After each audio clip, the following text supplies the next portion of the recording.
Ya, masuk ke kasus yang ketiga, kita analisis dulu nih.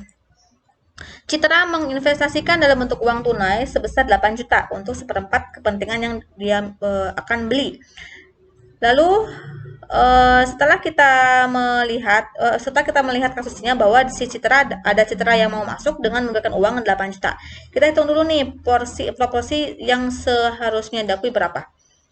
Di sini investasi yang diberikan oleh Citra 8 juta, kita hitung nilai proporsionalnya dengan menggunakan rumus yang tadi, nilai buku perusahaan 30 juta, tambahkan abaikan dulu perubahan nilainya, tambahkan dengan si uang yang masuknya itu 8 juta dikalikan dengan persentase yang mau dibeli yaitu 25%. Diperolehlah nilai 9 juta 500.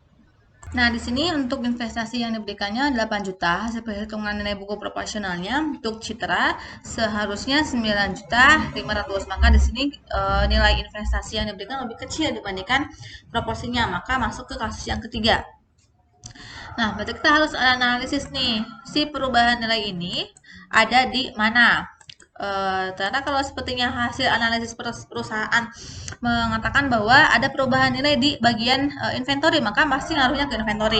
Tapi kalau setelah dianalisis ada perubahan nilai di tanah, maka masuknya ke tanah. Karena di sini asumsinya masuk ke perubahan nilai persediaan, di mana nilai bukunya itu yang tadinya 14 juta itu menjadi 8 juta. Ada penurunan nilai. Berarti di sini si nilai asetnya itu harus dikurangi. Karena aset yang berubahnya itu inventory, maka yang di kreditnya itu harus inventory juga. Maka inventory yang berkurang 6 juta sesuai dengan selisih nilai buku dan nilai pasarnya akan berpengaruh ke modal juga, modal atas sekutu lama yaitu Aldi dan Bayu. Aldinya 6 juta dikalikan 60% dapat 3,6, dan untuk Bayunya 6 juta dikali 40% dapat 2,4. Sedangkan untuk penambahan modal Citra sesuai dengan jumlahnya itu 8 juta, maka cashnya bertambah dan kapitalnya bertambah juga atas Citra. Maka di sini susunannya menjadi untuk Aldi berkurang yang tadinya 20 juta menjadi, ini kan berkurang ya karena di debit, menjadi 16.400.000, dan untuk Bayu yang tadinya 10 juta menjadi 7.600.000. Sedangkan untuk Citra bertambah 8 juta menjadi total modal persekutuannya menjadi 32 juta. Nah, untuk yang rumus yang untuk ini yang adanya perubahan nilai setelah kita menganalisis nih setelah kita menganalisis ada perubahan nilai atas aset ataupun atas kewajiban.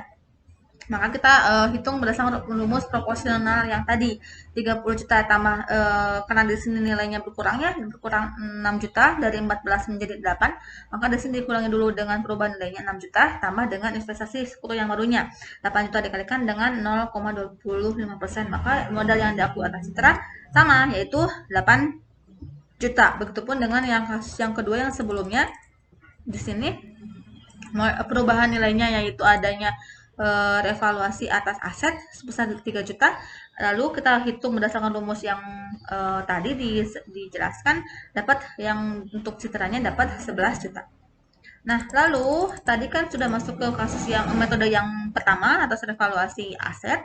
Lalu setelah yang goodwill, karena di sini kasusnya masuk ke kasus yang ketiga di mana investasi struktur barunya lebih kecil dari proporsi yang seharusnya, maka untuk yang menghitung estimasi modal yang dihasilkannya tidak menggunakan si pembaginya tidak menggunakan yang persentase kepemilikan yang barunya, tetapi sisa dari yang tidak dibeli, yaitu kan karena 100% itu dibelinya 25%, maka sisanya menjadi 75%. Maka untuk menghitung estimasi modal yang dihasilkan itu dengan membagi 30 juta atas semua nilai buku modal persekutuan dibagi dengan sisa yang tadi yang tidak dibeli 75%. Maka diperolehlah estimasi modal yang barunya itu menjadi 40 juta. Tapi kalau kita menghitung nilai buku dari modal perusahaannya, kan kita ngajunya ke 30 juta aja, ditambahkan dengan si jumlah uang yang masuk dari Citra 8 juta, 38 juta. Maka untuk goodwill-nya selisih dari nilai wajar 40 juta dikurangi nilai buku 38, dapatlah nilainya untuk goodwill 2 juta. Karena di sini goodwill merupakan aset tidak berwujud, maka akan diakui di debit 2 juta. Nah, untuk modal yang Citra berikan, itu kan 10 juta. Karena diperoleh dari si cash yang seharusnya diakui oleh yang diterima oleh perusahaan kan 8 juta sesuai dengan yang diberikan oleh Citra.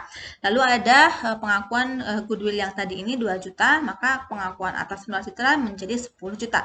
Untuk modalnya berubah menjadi 40 juta sesuai dengan jumlah yang diestimasikan. Lalu untuk metode bonus sama seperti yang tadi kita hitung dulu untuk metode bonus abaikan si adanya perubahan nilai. Maka di sini jumlah modal yang Citra yang diakui itu hanya 9.500.000. Sedangkan untuk kas yang diterima itu 8 juta. Berarti kan di sini si perusahaan rugi dong karena kas yang diberikan hanya 8 juta, tetapi modal yang harus diakui atas Citra itu 9.500.000. Karena rugi maka di sini kerugiannya ditanggungkan kepada si sekutu yang lama, yaitu untuk Aldi berkurang menjadi 900 dan untuk Bayu berkurang menjadi 600. Dari mana nih 900 dan 600? Dari 9.500.000 dikurangi 800 itu kan 1.500.000. Yang 1,5 ini dikalikan 60% untuk Aldi dan untuk Bayunya 40%. Diperolehlah nilai saldo yang terakhir. Untuk Aldinya menjadi 19.100.000 karena 20 dikurangi 900.000 ya.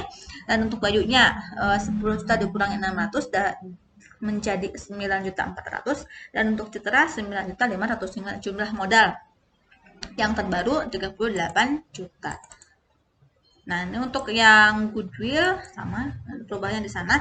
Nah, untuk yang perbedaan antara kasus 2 dan 3 itu terletak di pengakuan yang ini. Kalau yang lebih besar mah kita membaginya dengan jumlah persentase yang dibeli, tetapi kalau kasus yang kedua kita pembaginya itu berdasarkan sisa yang tidak dibeli.